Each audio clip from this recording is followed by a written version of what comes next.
Gibahaan sa Bagyong Tino ang pipila ka mga panimay sa Gihulngan City sa Negros Oriental. Dihang gikuso-kuso ang lalawigan sa Bagyong Tino. Ang detalye sa report ni Luan Mirundina. Gibahaan kining mga panimay sa Barangay Poblasyon, Gihulngan City, kaganihang buntag. Kini human miawas ang tubig sa Gihulngan River, matod sa Provincial Disaster Risk Reduction and Management Office. Wala pa'y detalye ang PDRRMO apan gipasalig sa buhatan nga luwas ang tanan nilang mga mulupyo.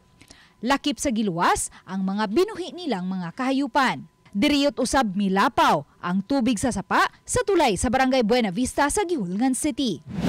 Wala usab makaikyas ang lungsod sa La Libertad sa kabangis sa Bagyong Tino. Miawas ang tubig sa La Libertad River nga mo'y hinungdan nga gibahaan ang ilang merkado. Bisa ng ubang mga balay, gibahaan usab.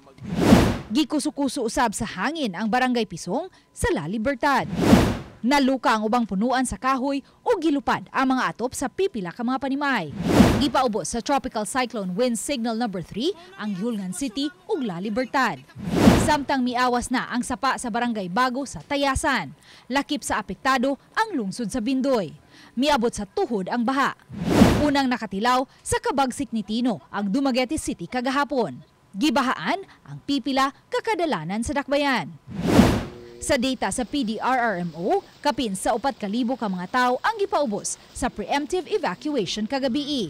Sa 19 ka mga lungsod ug 6 ka mga dakbayan sa lalawigan sa Negros Oriental, priority nga gi-evacuate ang mga nagpuyo haduol sa kadagatan ug kasapaan.